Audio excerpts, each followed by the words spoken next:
Top 5 week. Yeah, let's get into that.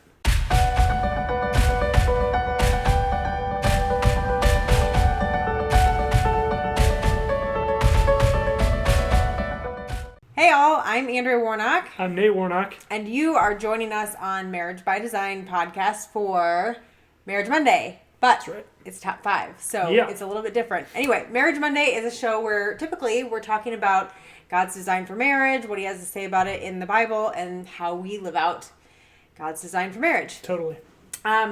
So I just want to say real quick, if you're listening on Apple Podcast, if you can leave us a 5-star review and some comments, that'll help people find us easier. And if you are watching us on YouTube, then you can hit the subscribe button. That'd be great. And also hit the bell right next to it so that you know when we post new content. It's great. Thanks for helping us get the word out, y'all. Yeah. It's great. So a lot of times for these 5th week top 5s, and that's why we're doing this, because there's 5 Mondays this month, so we're doing a top 5 on the 5th week.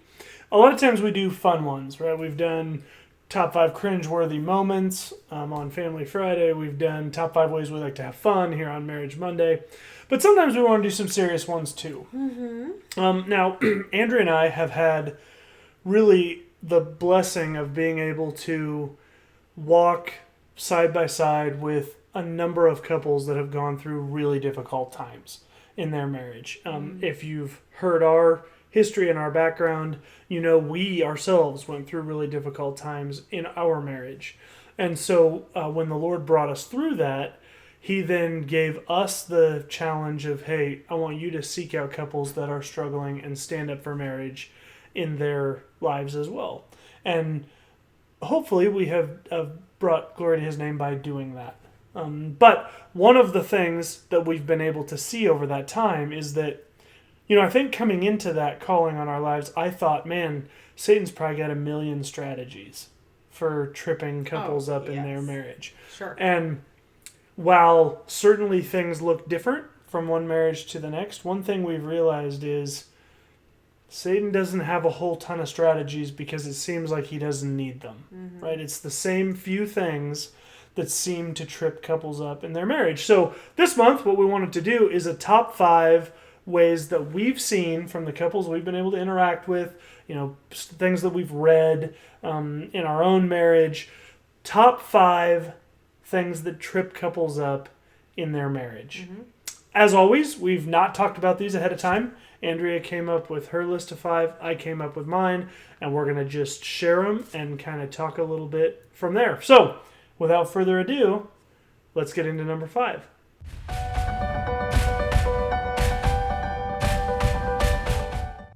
Okay, so I'll have you go first this time.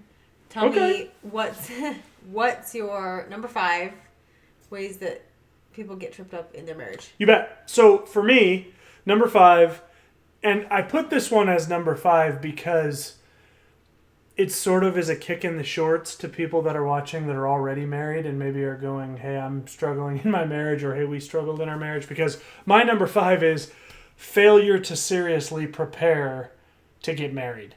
Sure, that's a good one. That's something that I see is a absolute epidemic, particularly in America, which is where we're shooting this from, and that's where we have our experience. So, it's said, I've read in several books, that there are studies that show that people took, on average, longer to prepare for their driver's exam than they took preparing for their marriage. Yeah. That's incredible to me. So, what am I talking about here? Well, I'm talking about recognizing that for Christians, that marriage isn't like dating, right? Marriage is designed to be a picture of God's love for us as his church. And so before you're married, you're not a threat yet. Once you're married, Satan's going to attack. That's what he does. Because he wants to take your picture of God's love for the church and pervert it into a picture of pain and betrayal and brokenness. And so the failure to recognize that and properly prepare to get married, understand what marriage is, what it is designed to be, and take that seriously, man, I find that trips a ton of people up then when they get into marriage and go, we dated for years and always got along great, and now it's a wreck. Or, man, I don't know why this is so difficult. Or, any of these. Basically, all 4 of my other top 4 should be dealt with in a premarital class, right? You may not get it all hashed out, but it should be dealt with, discussed between the couple, picked at, revisited, and you really come to a place where you go, yes, I want to commit to the Lord to love this person for the rest of my life. That's what premarital should be all about, and unfortunately it's not, and couples pay the price for that in their marriage. Yeah. Okay, my number 5 is lack of appreciation.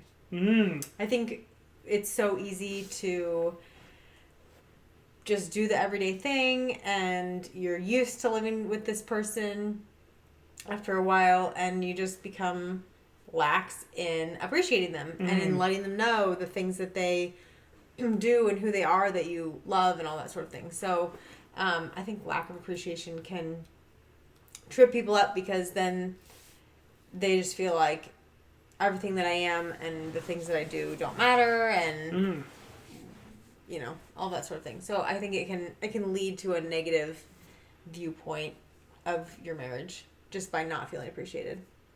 Yeah, that makes sense. How do you fix that? Start appreciating your spouse.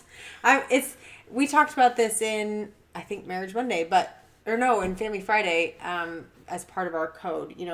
It's so important to say what you're thinking, the good things that you think about somebody. Yeah. And we've talked about it, that so often people say wonderful things about people once they're dead. Right. At their funerals. Yep. But they don't say it to their faces. That's crazy. So just being very intentional about the things that you appreciate about your spouse, and telling them, or writing a note to them, or just sending a text when you're thinking good things about them, whatever. So it's a really great thing to help your spouse to feel appreciated, but it also seems to help just smooth over the rough spots in marriage too. It just lends itself to that. Yeah, it helps to combat that inherent thing we have where we start thinking the other person, we start thinking ill will about the other person, right? They don't like me, they don't care about me, whatever. Hearing appreciation can really help with that. Totally.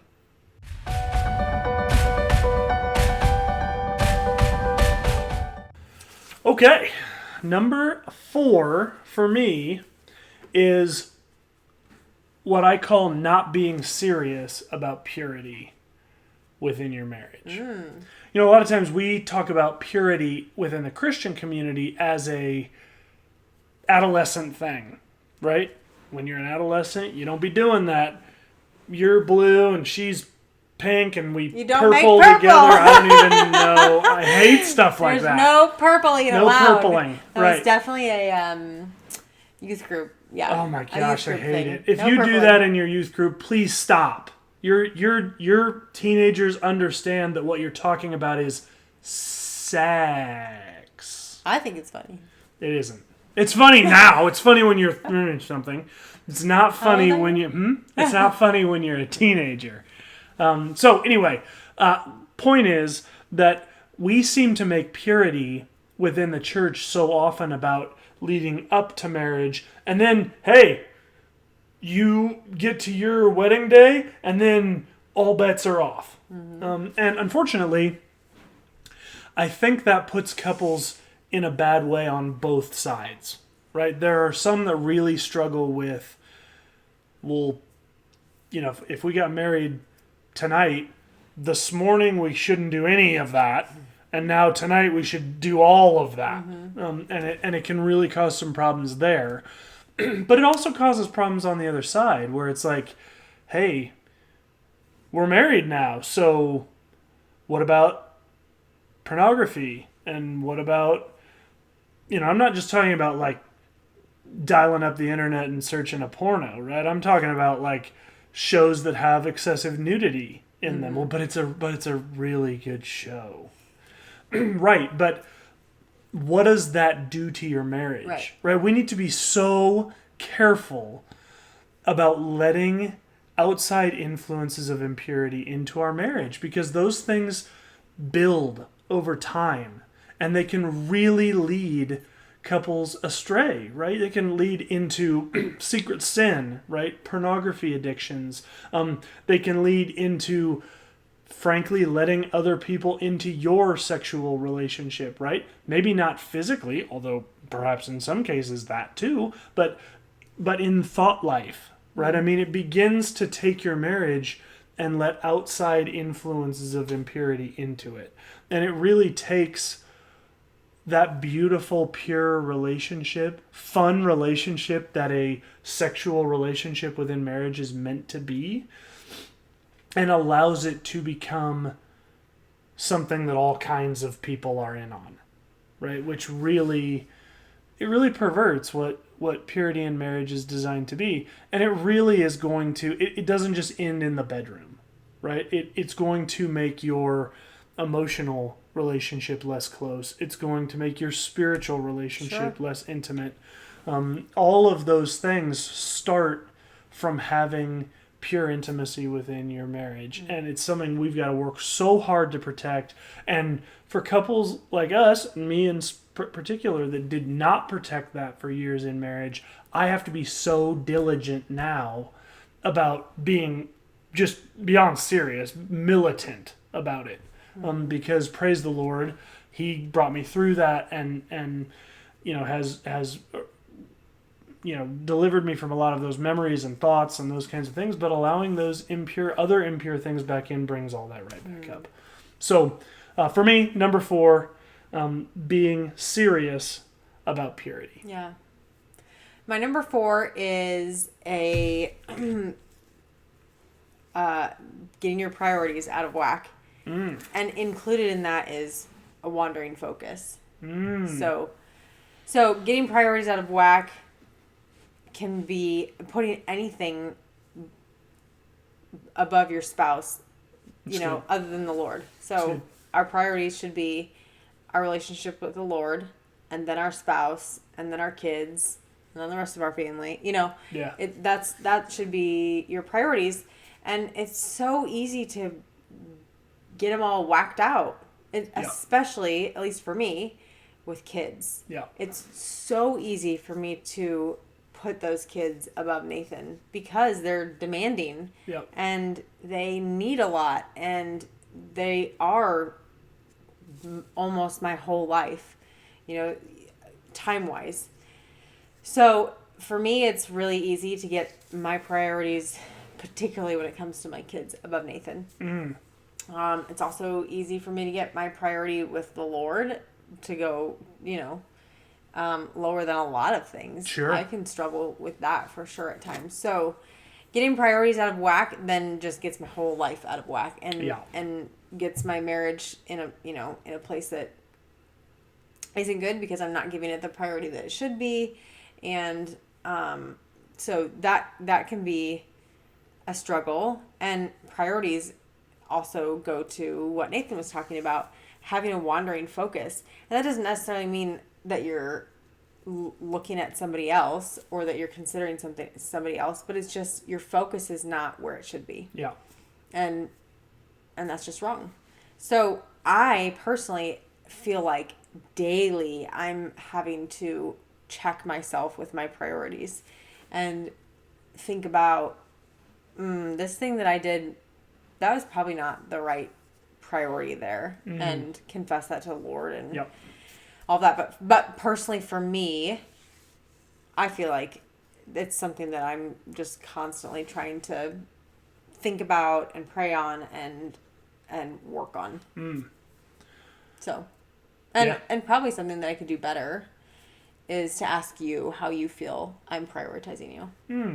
I think that would help. Ooh, it's next level though.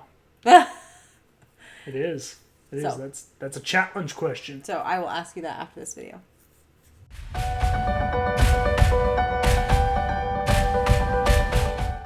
Okay, Nathan, number 3. All right.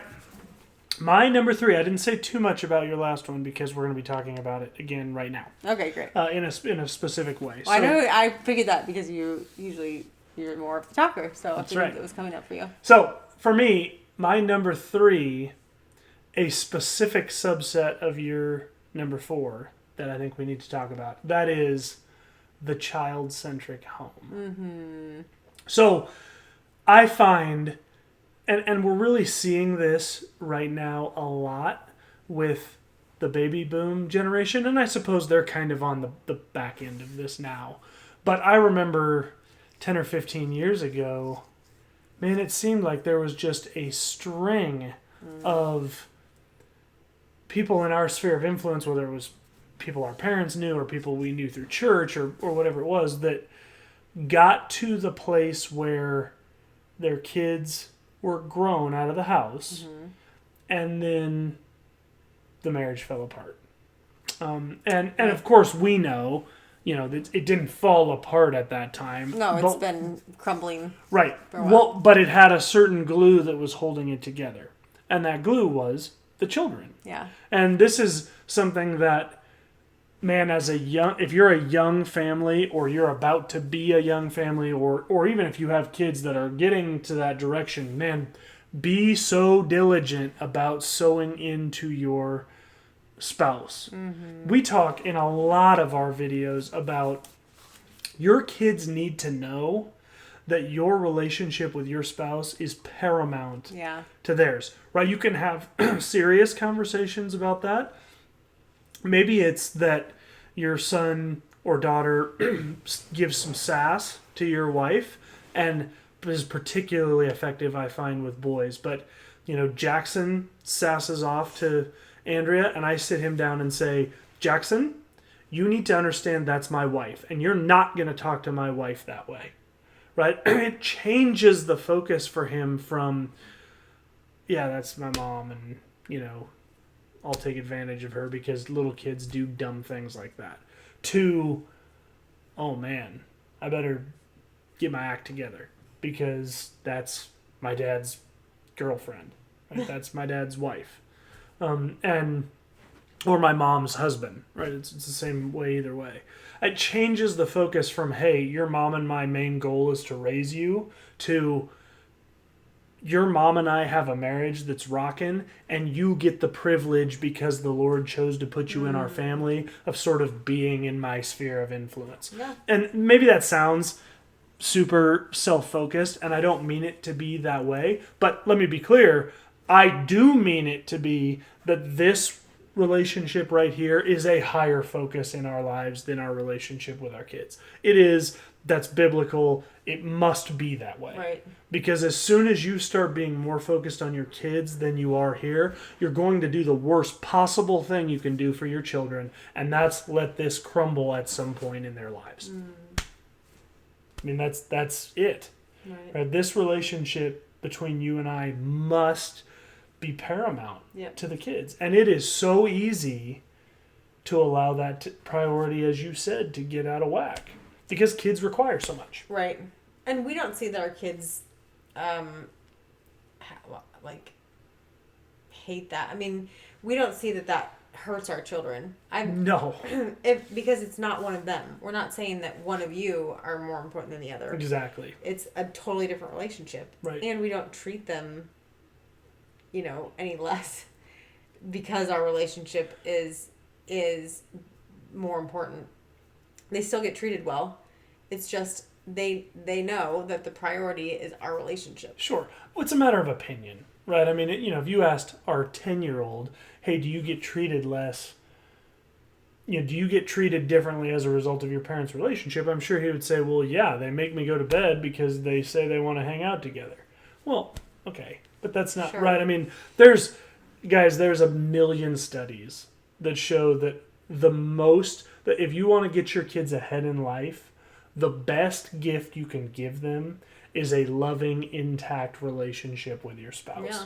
And those studies are not limited to when your children are young. Right. It's the same thing when they're teenagers and when they're older, right? Because they're looking to get married too, and they're looking to have a marriage like you had, whether they know it or don't know it. Yeah, true. So, man, take that seriously. Give that gift to your kids of a relationship with your spouse that you take seriously and that you pursue day in and day out. They'll love you for it, and you'll put them in a position to be more successful. So, my number 3, the child-centric home.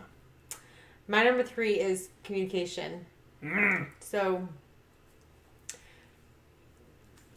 often communication can be something that's such a struggle for a husband and wife that it just can wreck a lot of other parts of their marriage. Yeah.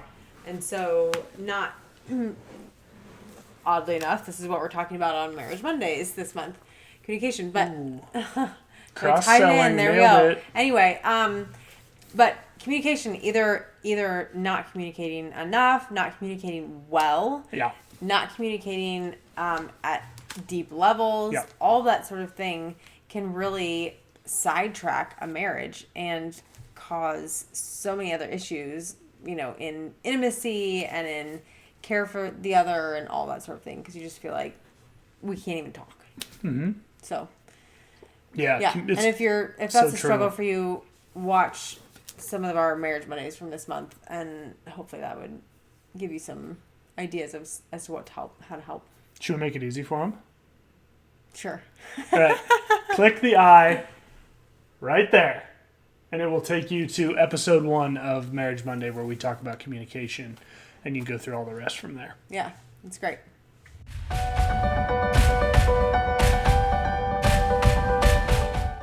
All right, number 2.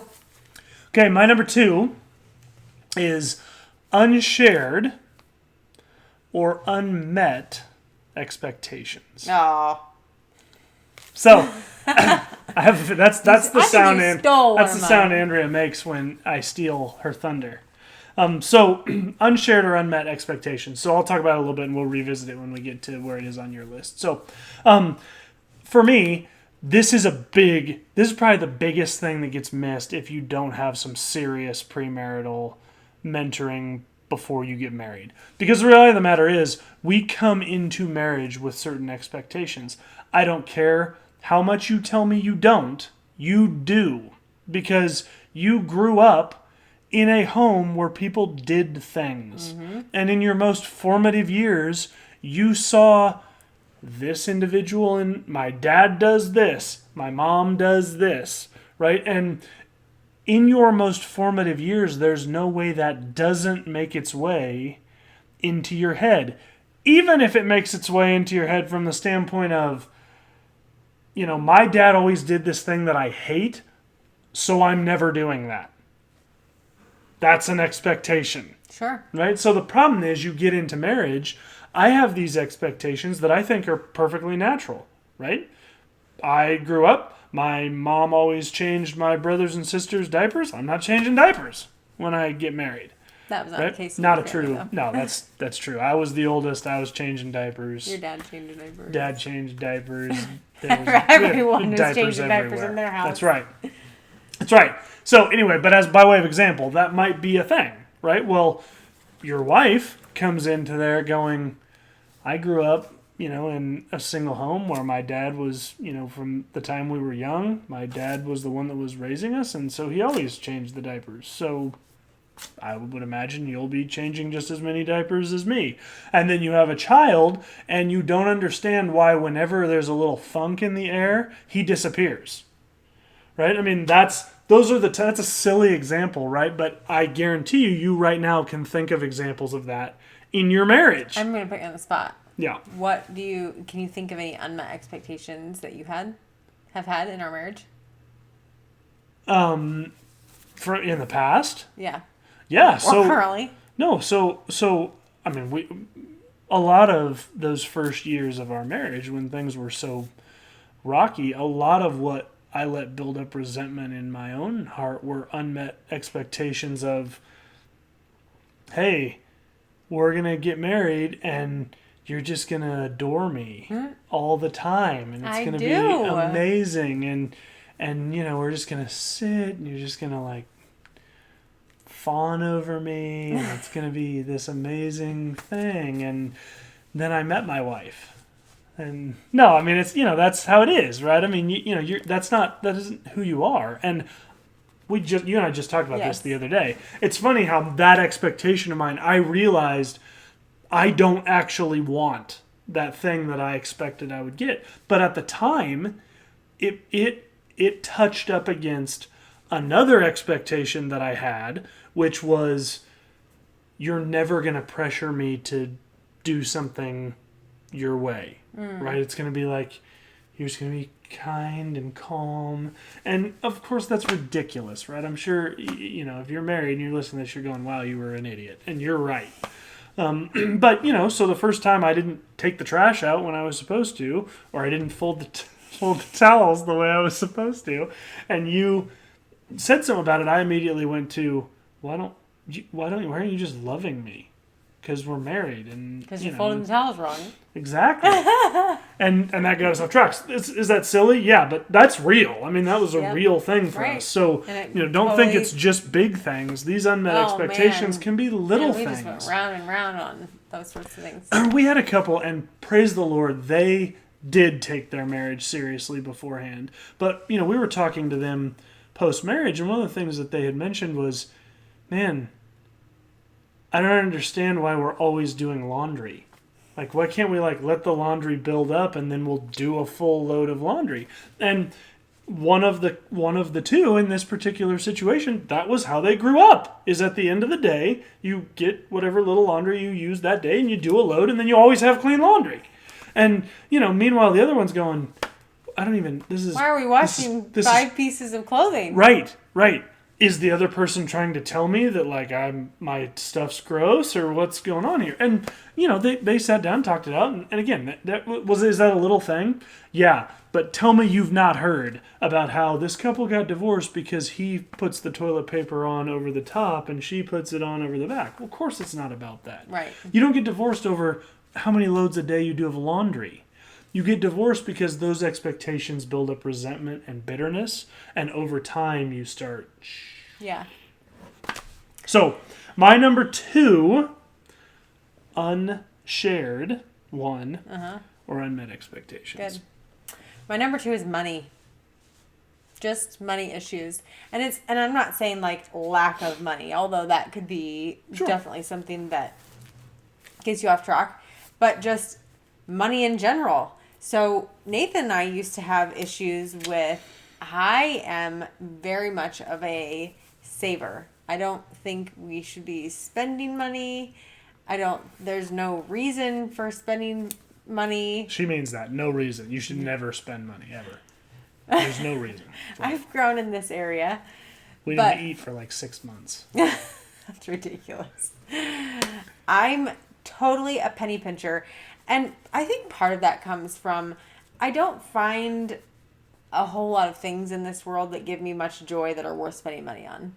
So, I mean, I enjoy life simply, and there's not much that I can buy that's going to make me happy. So, personally, that's the way I am.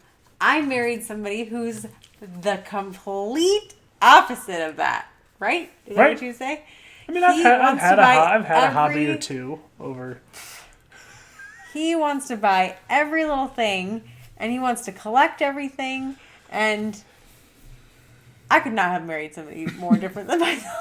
Yeah, well. At least in this area, and in probably every other area. But, so he's not that way. And so we struggled for a long time on that side of things. It wasn't that we didn't necessarily, we've never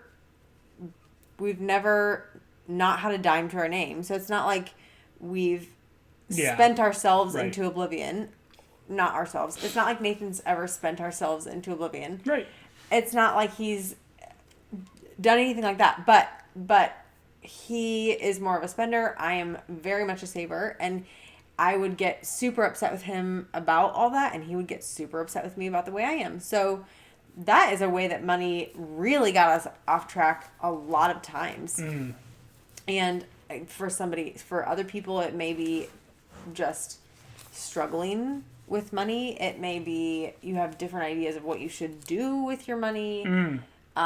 So I think, And it's proven in a lot of studies that money is a huge thing. It can be a huge thing in marriage to put a wedge in your marriage. Sure. So that's a great opportunity to have a lot of conversation, and also realize that somebody else your spouse may view money completely differently than you, and that doesn't mean that it's wrong.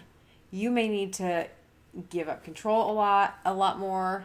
You may need to, for your spouse's sake, rein it in a lot more. You may have to budget when you never really wanted to. You may have to say, this is the amount of money that I can have as fun money rather than just whatever I feel like it should be. Yep. And it's not because you're being controlled. It's for the sake of loving your spouse well. It's good. I mean, that's great. All right. It's good.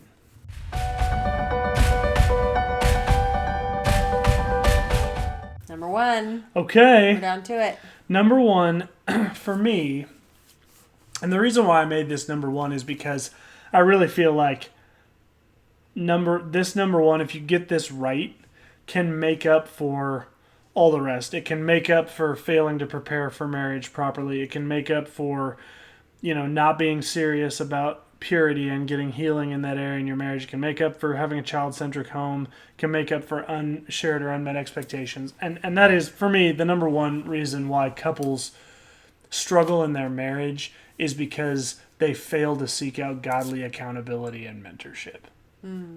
So for me, the biggest takeaway, the biggest advice I would give a couple that's getting married is don't try and do this alone. Oh, yes. You don't need to, and it's really dangerous to try and do that. Now look, is it uncomfortable to find a true godly mentor who you give permission to ask probing questions into your marriage, to question the way you're doing things, right? Can that be uncomfortable at times? Yeah, it can. At first, I think.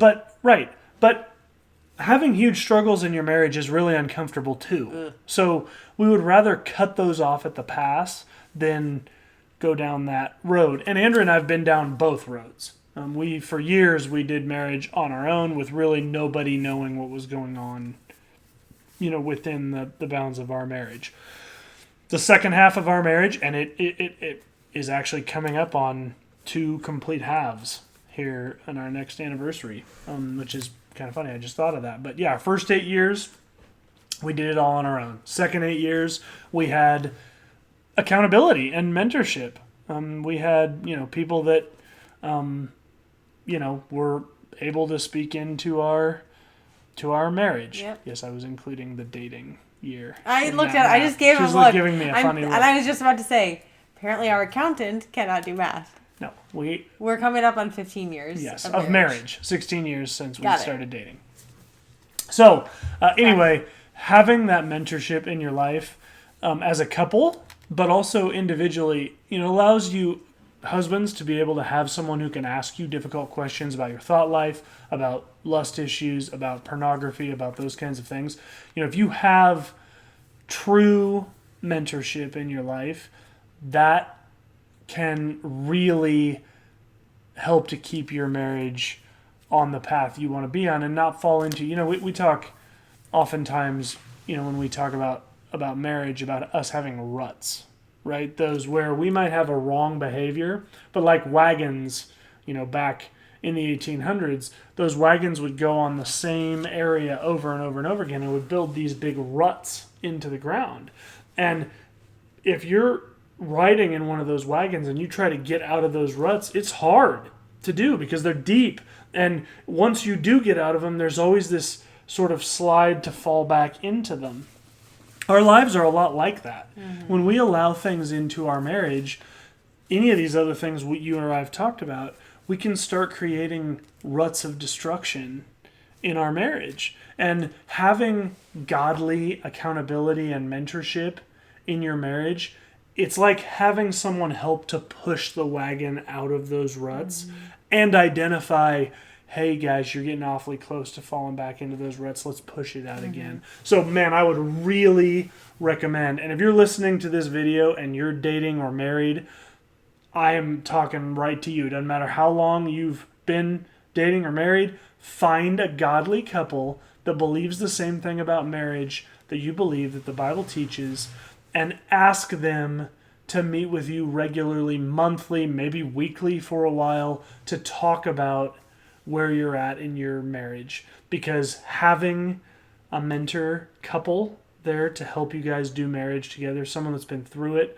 someone that's proven they're doing it God's way, man, it makes up for a whole litany of trouble. That's great. Okay, my number 1 is your number 2. Unmet expectations. Yeah. So tell us about that. Yeah, just the same thing you said. You know, unmet or unshared expectations can be devastating. Totally. And can really create a lot of unforgiveness and bitterness issues. So, I think for me that would be my number 1 because it's not an overt like money or affair, or it's not an overt thing. It's a sneaky sniper. You know? It's a sneaky sniper for a marriage. That's right. And so often sometimes we don't even know we have them about ourselves. Totally. Because they're shaped from things we've been through, bad things, good things. But that's why it's important too to really think about, how do I feel about things, and I'm feeling like my husband should do this or be this. Is that really realistic? Yeah. And should I share that with him? Right. So right. It's good. That, I think, would be number 1. Really good. Hopefully in us sharing this, it's things to watch. You think of things to watch out for. If you're dealing with some of these, then you know that these are normal. Yeah. Like, you're not alone. There's so many people who deal with issues in marriage, and some of the ones that we talked about are just a few. Yeah. And hopefully it gives you some encouragement that everybody's got issues. Totally. And to deal with those and look into how to improve those. That's great. Hey, strongly encourage you, if you're watching this and you've got a couple that you know of that's heading towards marriage or recently married, love you to share this with them. Hopefully they get a few laughs, maybe get a few things to look out for in their upcoming marriage or in their marriage as a young couple. Totally would ask you to do that. If you have comments on ways that you've combated some of these things that we listed on our top 5, or if you go, hey, how did you not think of this? Put that down in the comments below. If you're listening on the audio-only version, hop over to our Facebook page, Marriage by Design Podcast, and put those on the comment to this video, which will be posted up there as well. Love to hear what you guys think about what the top 5 things that trip people up in marriage are. Thanks, guys. Thanks so much for joining us, putting the book on another month of Marriage Monday. We'll see you next month. And remember, God is for your marriage.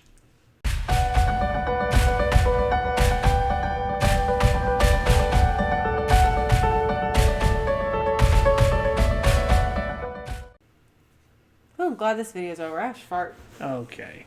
I'm leaving that in. I don't care if you do. Thank you for tuning in to Marriage by Design. We would love to connect with you, especially if there's some way that we can pray for you if you have some questions regarding anything that you've heard on our channel.